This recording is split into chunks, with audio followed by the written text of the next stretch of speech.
What a night 2 of WrestleMania 40 that was. Honestly, I think it was way better than what night 1 was. 100 bloody percent. Honestly, I enjoyed it. I enjoyed every bit of night 2, to be fair. I thought it was fantastic. Really, really, really enjoyed the show. Cody Rhodes finishes the story as well. Thank God for that. Yeah, absolutely delighted for Cody Rhodes. 100% deserves it. We'll get to that match though at the end. We're going to go through the show now, rank all the matches 1 to 10, and yeah, let's go. So, first of all, we started off with Seth Rollins defending his World Heavyweight Championship against Drew McIntyre. Fantastic match. It started off with Drew McIntyre coming straight out with a Claymore to Seth Rollins, which literally wiped him out. I honestly thought that was going to be the finish there, where they just do a really quick finish, and it was like, it would have been a shame if they did that. But yeah, Steph kicked out at 2.5.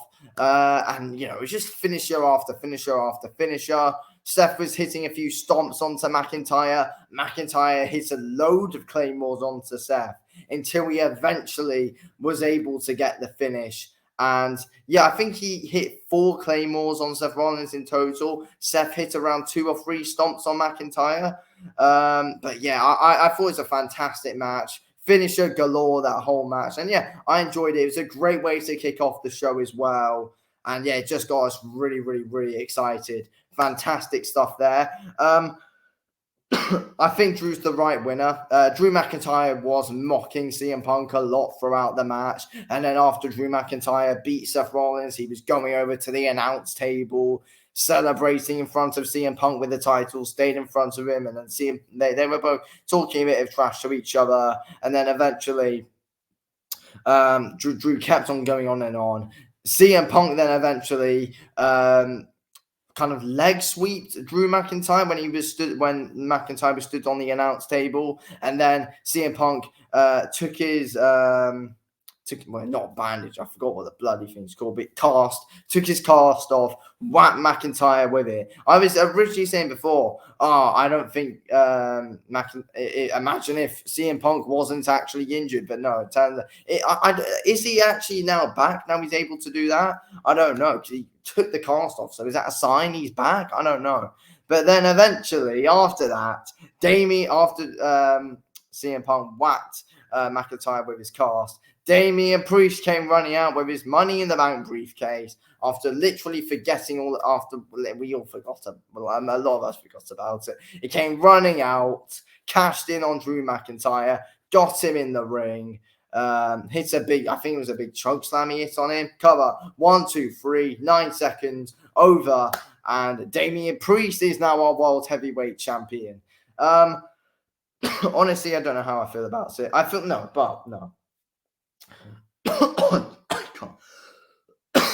can't stop coughing. No, I think Drew McIntyre's going to 100% get his normal moments at Clash at the Castle. Priest will have it for now. I mean, the smug look on Punk's face when McIntyre lost, it was funny. But yeah, McIntyre will fully get his moment eventually at Clash at the Castle. That's obvious.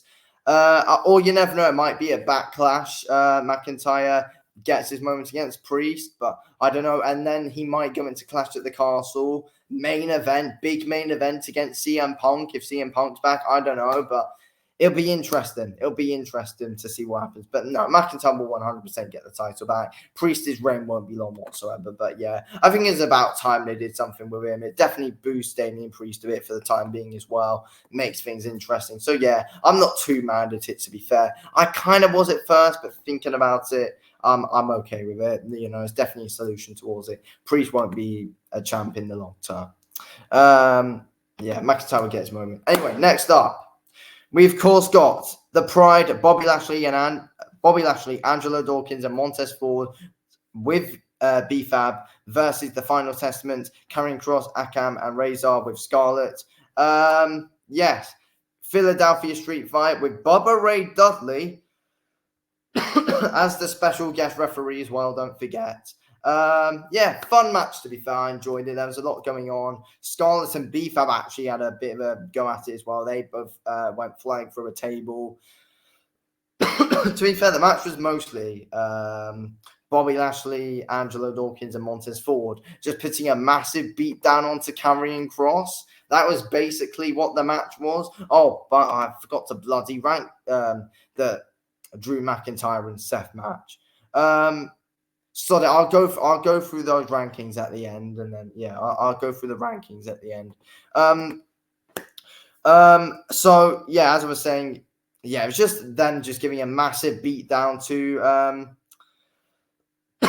to Karrion Kross. Karrion Kross, they tried to put him through a table, but the table collapsed when Karrion Kross was put onto it. They've had a few issues with that recently, but then they eventually got it. Then they hit it, and then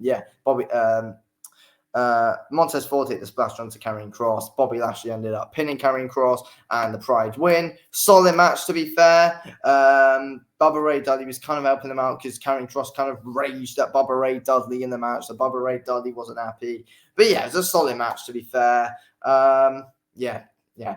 Decent match, to be honest. I enjoyed it. I enjoyed it. There were some good little spots in there, to be fair. That you're always going to get a good bit of action in these kind of Philadelphia, the street fight matches. You're going to get action in them. So, yeah. Good match. I enjoyed it. Next up, we got LA Knight versus AJ Styles. Fantastic match, in my opinion. Good, solid match. Good moments in it from both. AJ Styles was really going after LA Knight at the start. Then LA Knight eventually was able to get some good momentum going in it as well. I thought it was a good match. Got some good spots in it as well, to be fair. AJ Styles had good moments where he had some good near falls. Coughing bloody again. LA Knight obviously got some near falls, but I don't think there was any part of me in this match that really believed that AJ Styles was somehow going to win this match. I was always fully convinced this whole match that LA Knight was going to do it. AJ Styles was trying to hit a few phenomenal forearms, but when he was on the ropes, LA Knight just hit them down, caught AJ Styles off balance. But in the end, LA Knight was able to hit the BFT, get the finish, 1, 2, 3. LA Knight wins. There you go. But good solid match that. As I said, doing the rankings at the end. Next up, we got Logan Paul versus Kevin Owens and Randy Orton for the US title.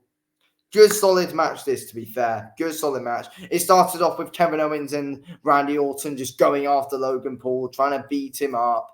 And then eventually Randy Orton tried to RKO Kevin Owens, but no, Kevin Owens saw it coming, and then they just agreed to start going for it. And then, they were beating each other up. Then they were all brawling. Got some good couple near falls in this match as well, which was good. Kevin Owens hitting quite a few good popper power bombs. Randy Orton hitting a RKO onto Logan Paul, hitting them onto Kevin Owens as well. Then also as well, we saw bloody ISO Speed get involved in the Prime bottle. This was funny though, because Randy Orton was just dragging him around, pulled him out of that Prime bottle. Randy Orton barked in his face, which made me laugh. And then because ISO Speed was barking at him, then Randy Orton cleared the announce table, hit the RKO onto ISO Speed. He was lying there for God knows how long after Orton hit the RKO on him. But then, to end the match, Kevin Owens was about to hit the popper powerbomb onto Randy Orton. Randy Orton turned the popper powerbomb into an RKO somehow, and then bloody Logan Paul had to ruin it, came in, shoved Randy Orton against the ring post, and then hit the splash onto Kevin Owens. 1, 2, 3. Logan Paul retains. That would have been such a cool spot if Randy Orton was to win it like that, though. But whatever. Logan Paul retains. Next up, we got Bayley versus Io Sky. Bayley got the win over Io Sky. Good solid match as well. I really enjoyed the match, to be fair. We got some good spots in there. Io Sky obviously high flying all around the place. But Bayley was able to put a good beat down onto Io Sky quite a bit. I thought, I don't know, it was a good showing from both. But I think it was definitely about time that the title was finally taken off of Io Sky. 100%. Like, it had to be. So got the right things done there. And I thought the match was very good, to be fair. You know, Bayley was fairly technical in it. Obviously, Io Sky flying all around the place, of course. Got some good near falls onto Bayley. But to be fair, during this match, I was always sure that Bayley would win. But no matter what, though, you know, it was great for entertainment, and I thought it was probably the second best match on. I don't know. It was hard. I thought there were some fantastic matches on this card overall. It's hard to say what one was the best, what one was the worst, and all that, though, to be fair. So yeah, but yeah, I enjoyed it. Bayley got the win, right winner there. And yeah, I look forward to the rest of her title reign. So yeah, and then we get to our main event: Roman Reigns versus Cody Rhodes for the undisputed WWE Universal Championship. What a bloody match. Love the shenanigans as well.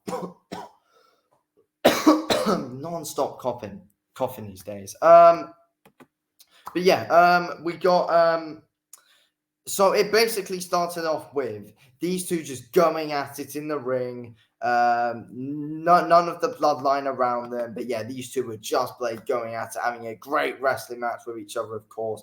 Kept it technical, went into the crowd at some point and were brawling in front of them. Then they eventually bring it back in. I think, yeah, Cody Rhodes hit a crossroads onto Roman that Roman kicked out of. Cody also kicked out of a spear. And then also as well, they are both hitting each other's own finishes onto each other. First of all, Roman Reigns hit a crossroads onto Cody Rhodes. Cody Rhodes kicked out at 2.5. Then Cody Rhodes hit a spear onto Roman Reigns. Roman Reigns kicked out at 2.5. And yeah, it just all went mad, to be fair. Then eventually, Cody Rhodes was trying to hit the 3 crossroads on to Roman Reigns. And then bloody Jimmy Uso came out and got involved first. Jimmy Uso got involved first, trying to do a few things, and then when Cody was trying to finish him, and then Jey Uso came out running out, and then those two went all the way up to the ramp, and they both went flying through a table, so they were both out for the rest of the match, flying off the stage onto a table, and then eventually it was when Cody Rhodes was about to hit the 3 crossroads onto Roman Reigns. Solo Sikoa came with a Samoan spike, got him, pulled Roman Reigns onto Cody. Cody kicked out at 2.5. And then Solo Sikoa had Cody Rhodes set up for the holding Cody Rhodes so Roman could spear him. Roman speared him. Cody still kicked out. I'm making the video so many seconds longer by coughing. But yeah, Cody kept on kicking out of all of them, and then eventually we saw John Cena come running down to the ring, trying to help out Cody Rhodes. John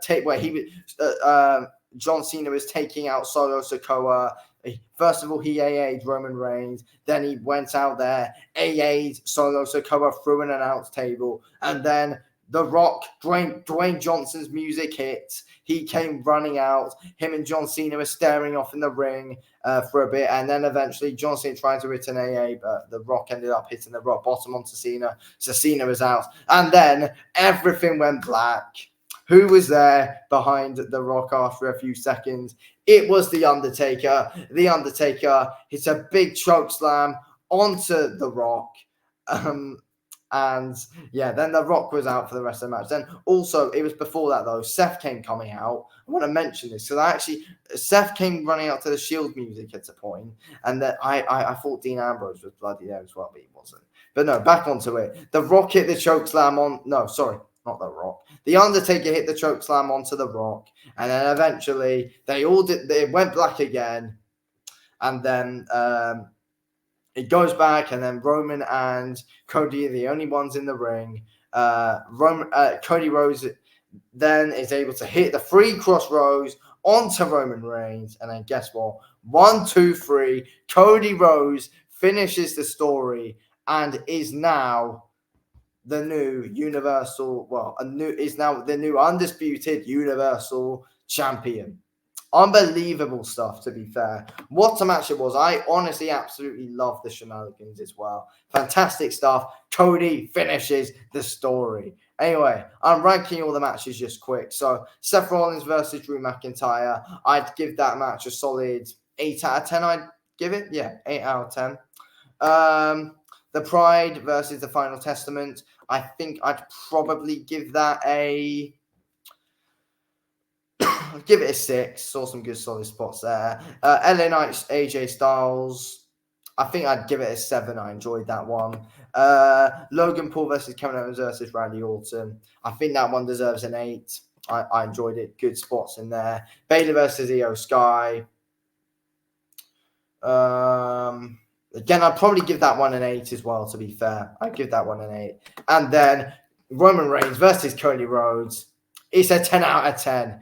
It's 100% a 10 out of 10 in my opinion. What a match it was. What a match. I just loved the shenanigans in it as well. I honestly just loved every single bit of that match. Absolutely unbelievable stuff. Just had you on the edge of your seat the whole time. Unbelievable. Loved it. And Cody finishes the story. And I'm ranking night 2 a 9 out of 10. Let's go. Anyway, thanks for watching this video, I'll speak to you in a bit. Thanks for watching. Peace.